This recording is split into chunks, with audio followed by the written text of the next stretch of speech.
2024 LD clerk പരീക്ഷ വരികയാണ്. ഈ അവസരത്തിൽ 988 പരീക്ഷ എഴുതി ഇന്ന് ഡെപ്യൂട്ടി കളക്ടറായിട്ടുള്ള സക്കീർ ഹുസൈൻ സാറാണ് നമ്മോടൊപ്പം ഉള്ളത്.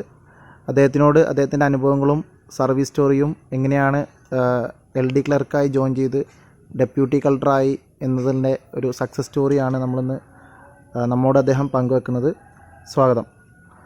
നമസ്കാരം. ഞാൻ സക്കീർ ഹുസൈൻ, പാലക്കാട് ജില്ലയിലെ പട്ടാമ്പിക്കടുത്ത് എഴുവന്തര സ്വദേശിയാണ്. ഞാൻ 1985 എൻ്റെ SSC കഴിഞ്ഞത്. അന്നത്തെ കാലത്ത് 89 ഞാൻ PSC പരീക്ഷ ആദ്യമായി എഴുതിയത്. 88 അപേക്ഷ കൊടുത്ത് 89 പരീക്ഷ എഴുതി. അന്നത്തെ കാലത്ത് നമ്മൾ PSC ഈ പ്രത്യേകിച്ച് എഴുവന്തര പോലുള്ള ഗ്രാമപ്രദേശങ്ങളിൽ, നെല്ലായി പഞ്ചായത്തിലെ റിമോട്ട് ഏരിയയിലെ എഴുവന്തര പ്രദേശങ്ങളിലെ ഗ്രാമപ്രദേശങ്ങളിൽ വേണ്ടത്ര ഇതിനെക്കുറിച്ചുള്ള PSCനെ കുറിച്ചുള്ള എല്ലാവർക്കും അത്ര ഗഹനമായ അറിവൊന്നുമില്ലെങ്കിലും എൻ്റെ ജ്യേഷ്ഠനും എൻ്റെ പിതാവും ഒക്കെ സപ്പോർട്ട് ചെയ്തുകൊണ്ട് ആണ് ഞാനന്ന് പരീക്ഷ എഴുതിയത്. ആ പരീക്ഷയിൽ LD ക്ലർക്ക് ബാർ വില്ലേജിൽ നിന്നിട്ടാണ് ഒരു പരീക്ഷ ഉണ്ടായിരുന്നത്. അതിൽ 19ാമത്തെ റാങ്കായിട്ട് എനിക്ക് നിയമിതനായി. ഞാൻ 16ാമത്തെ റാങ്ക് ലിസ്റ്റിൽ 16ാമത്തെ അഡ്വൈസിലേക്ക് ഞാൻ കയറുകയും ചെയ്തു. അത് കുറച്ച് പ്രശ്നങ്ങളൊക്കെ ഉണ്ടായതിനു ശേഷം 93 ഒക്ടോബർ 13 ഞാൻ സർവീസിൽ കയറുന്നത്.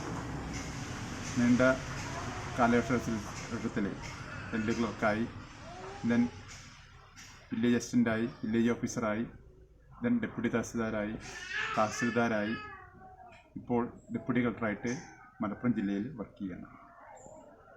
തിരിഞ്ഞു നോക്കുമ്പോൾ ഏറെ സന്തോഷമാണ് തോന്നുന്നത്.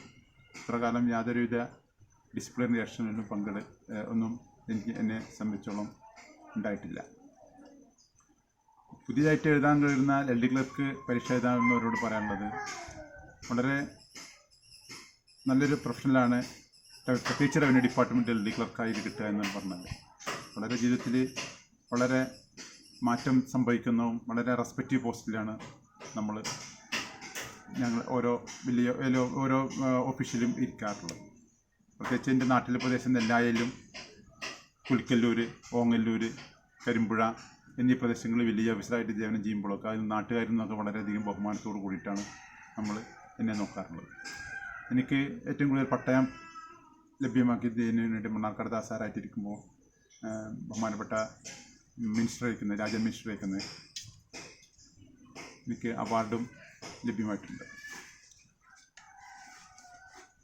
കഠിനാധ്വാനമാണ് പുതിയതായിട്ടുള്ള ആസ്പിറൻസിനോട് എനിക്ക് പറയാനുള്ളത്. കഠിനാധ്വാനം ചെയ്യണം.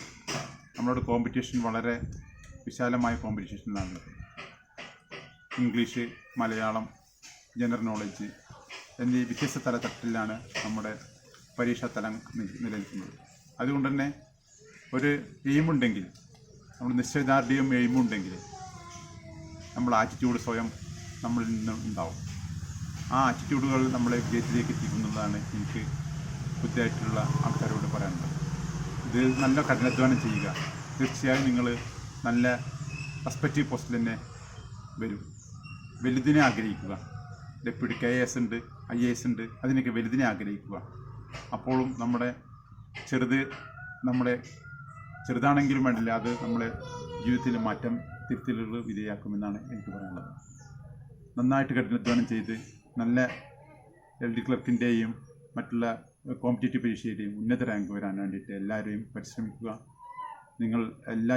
നിങ്ങളൊപ്പം എല്ലാവിധ വിജയാശംസകളും ഞാൻ നേരുന്നു. മുമ്പ് ഇതേപോലെ കോച്ചിങ് സെൻറ്ററുകളോ അതോടൊപ്പം തന്നെ ഇത്ര അധികം പഠന സാമഗ്രികളോ ഒന്നും ഇല്ലാത്തൊരു കാലത്താണ് ഈ ഒരു പരീക്ഷയെക്കുറിച്ചും അതിൻ്റെ സിലബസിനെ കുറിച്ചൊക്കെ അറിഞ്ഞത്. എങ്ങനെയായിരുന്നു പഠനം ഉണ്ടായിരുന്നത്? എനിക്കെന്ന കാര്യമായിട്ടുള്ള ഗൈഡുകളൊന്നുമില്ല. വി പബ്ലിഷേഴ്സ് എന്ന് പറഞ്ഞിട്ടൊരു ബുക്കാണ് ചെറിയ ബുക്കാണ് എൻ്റെ അടുത്ത്. വി പബ്ലിഷേഴ്സ് ആയിരുന്നു വി ഗൈഡ് ഇറക്കിയ ബുക്കാണ് എൻ്റെ അടുത്ത് ഉണ്ടായിരുന്നത്. അതിൽ നിന്നും നോക്കിയിട്ടായിരുന്നു എപ്പോഴും പഠിച്ചിരുന്നത്. ഏതായിരുന്നാലും ഞാൻ SSLCയിലൊക്കെ നല്ല മാർക്ക് ഉണ്ടായിരുന്നു. ആയതുകൊണ്ട് തന്നെ എനിക്ക് ഈ പുതിയ പരീക്ഷാ സമ്പ്രദായത്തിൽ അന്ന് ഒരു ബുക്ക് ഒക്കെയാണ് കോമ്പറ്റീഷൻ പരീക്ഷ. ഇന്നത്തെ ഒരു സോഷ്യൽ മീഡിയ യൂട്യൂബോ ഒന്നും ഇല്ലാത്ത സ്ഥലത്ത് പിന്നെ കോമ്പറ്റീഷനാണല്ലോ, അത് കിടമത്സരമാണല്ലോ. മറ്റുള്ളവരുടെ എല്ലാവർക്കും ലഭ്യത അനുസരിച്ചിട്ട് നമുക്കും ലഭ്യത ഉണ്ടാവുള്ളൂ. അതുകൊണ്ട് ആയിരിക്കാം ദൈവസഹായം ഉണ്ട് എന്ന് കരുതാവുന്നതാണ്. ഇനി എന്തൊക്കെയാണ് ഭാവി പരിപാടികൾ? തിരിഞ്ഞു നോക്കുമ്പോൾ ഡെപ്യൂട്ടി കളക്ടറായിട്ട് തിരിഞ്ഞു നോക്കുമ്പോൾ ഇവിടെ ധാരാളം പേർക്ക് പട്ടയം കൊടുത്തിട്ടുണ്ട്, ധാരാളം പേർക്ക് ഭൂമിയുടെ പ്രശ്നങ്ങൾ ചെയ്തു കൊടുത്തിട്ടുണ്ട്. വില്ലേജ് ഓഫീസറായിട്ട് ഇരിക്കുമ്പോൾ തന്നെ ധാരാളം പേർക്ക് നമ്മുടെ കർത്തവ്യങ്ങളിൽ ആൾക്കാർക്ക് ചെയ്തിട്ടുണ്ട്. CMDRF ധാരാളം ആൾക്കാർക്ക് അർഹതയുള്ളവർക്ക് കൊടുക്കാൻ വേണ്ടി സഹായിച്ചിട്ടുണ്ട്. ധാരാളം മനുഷ്യത്വപരമായിട്ടും ആണ് ഞാൻ നിലകൊണ്ടിട്ടുള്ളത്. എൻ്റെ ഉദ്യോഗസ്ഥ തലത്തിൽ തന്നെ നമ്മൾ മനുഷ്യത്വപരമായിട്ടുള്ള നിലപാടുകളാണ് ഞാൻ സ്വീകരിച്ചിട്ടുള്ളത്. അതുകൊണ്ട് തന്നെ തിരിഞ്ഞു നോക്കുമ്പോൾ വളരെയധികം ഒരു കൃതജ്ഞത നമുക്കുണ്ട്. ദൈവത്തിൻ്റെ അനുഗ്രഹം ഉണ്ടായി. എൻ്റെ പ്രൊമോഷൻ സർക്കാരിൻ്റെ അനുഗ്രഹമുണ്ട്, ദൈവത്തിൻ്റെ അനുഗ്രഹമുണ്ട് എന്ന് തീർച്ചയായും ഉറപ്പിച്ച് പറയാവുന്നതാണ്. പുതിയതായിട്ട് തയ്യാറെടുക്കുന്ന ആൾക്കാരോട് GK മാക്സിമം 50 മാർക്ക് GK ആണ്. പിന്നെ 20 മാർക്ക് നമ്മുടെ മാത്സാണ്, 20 മാർക്ക് ഇംഗ്ലീഷുമാണ്, ഇതിൽ 10 മാർക്കാണ് മലയാളം ഉള്ളത്. അപ്പോൾ അതിൻ്റെ വേരിയൻസ് അനുസരിച്ചിട്ട് തന്നെ നമ്മൾ കൂടുതൽ കഠിനാധ്വാനം ചെയ്യേണ്ടതുണ്ട്. മാത്സിൽ നമുക്കറിയാൻ പറ്റും, ഞങ്ങളൊക്കെ ഒബ്ജക്റ്റീവായിരുന്നു എഴുതിയിട്ടുണ്ടായിരുന്നത്. ഇപ്പോൾ ഞങ്ങൾക്ക് ഡിസ്ക്രിപ്റ്റീവായിട്ട് എഴുതിയിട്ടുണ്ടായിരുന്നു. ഇപ്പോൾ ഒബ്ജക്റ്റീവാണ്. ഒബ്ജക്റ്റീവ് ആകുമ്പോൾ തന്നെ ആൻസർ ടെസ്റ്റ് ചെയ്യാനുള്ള ഒരു ടെക്നിക്കാണ് ക്വസ്റ്റ്യൻ ഇടുന്ന ആൾക്കാർ ഉപയോഗിക്കാറുള്ളത്. അതുകൊണ്ട് തന്നെ നമ്മൾ ഏതിലാണോ ആൻസറിൽ അറൈവ് ചെയ്ത് എത്തിച്ചേരുന്നത്, അത് നിങ്ങളത് ഒന്നുകൂടി ഉറപ്പിക്കേണ്ടതുണ്ട്. അപ്പോൾ പറഞ്ഞു വരുന്നത്, നമ്മൾ ടെസ്റ്റ് ചെയ്യാനുള്ള ആ ക്വസ്റ്റ്യൻ ഇടുന്ന ആളുടെ ആ ഒരു ബുദ്ധിയും കൂടിയും നമ്മൾ കണ്ടെത്തിയിട്ട് വേണം ആൻസർ ചെയ്യാൻ. GKയിലാണ് നമ്മൾ കൂടുതൽ 50 മാർക്ക് GKയിലാണ്. GKയിൽ തന്നെയാണ് സ്കോർ ചെയ്യുന്ന ആൾക്കാർക്ക് തന്നെയാണ് കൂടുതൽ കിട്ടുക. ആ പരന്ന വായനയും എന്താണോ പഠിക്കുന്നതിനെ കുറിച്ചുള്ള അഗാധമായ പഠനവും വരികൾക്കിടയിലൂടെയുള്ള പഠനവും ആവശ്യമാണ്. അതുകൊണ്ട് പഠിക്കുന്നത് അന്നൊക്കെ എഴുതി വയ്ക്കുക, അറിയാത്ത പോയിന്റുകൾ അന്നൊക്കെ എഴുതി വയ്ക്കുക, കറണ്ട് അഫയേഴ്സ് അന്നൊക്കെ എഴുതി വയ്ക്കുക.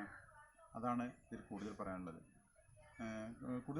എന്താണെന്ന് വെച്ചാൽ, ഒരു പഠിക്കുമ്പോൾ നമ്മളത് വീണ്ടും പഠിക്കാൻ വേണ്ടിയിട്ട് ഓർമ്മക്കുറിപ്പുകൾ ഉണ്ടാക്കിയിട്ട് നമ്മളെ കയ്യിൽ വയ്ക്കുക. ബസ്സിനെങ്കിലും പോകുമ്പോൾ, നമ്മൾ യാത്രയിൽ പോകുമ്പോൾ, പഠന നിലവാരത്തിൽ പോകുമ്പോൾ നമ്മൾ കയ്യിൽ വയ്ക്കുക. ദെൻ അത് നോക്കിയിട്ട് നമ്മൾ മൊബൈലിൽ കയ്യിൽ വയ്ക്കുക. എപ്പോഴും അത് നമ്മുടെ അയവിറക്കിക്കൊണ്ടിരിക്കുക, ആ വിഷയങ്ങൾ അയവിറക്കിക്കൊണ്ടിരിക്കുക. പ്രത്യേകിച്ച് മൊബൈൽ എടുക്കുമ്പോൾ മറ്റുള്ള ഇതൊന്നും കാണാതെ നമ്മുടെ കാര്യങ്ങളിൽ മാത്രം ശ്രദ്ധ കൊടുക്കുക. എന്താണെങ്കിലും നമ്മളുടെ അറ്റാച്ച്മെൻ്റാണ് നമ്മുടെ വിജയത്തിന് നിദാനമെന്ന് ഞാൻ പറയാൻ ആഗ്രഹിക്കുന്നു.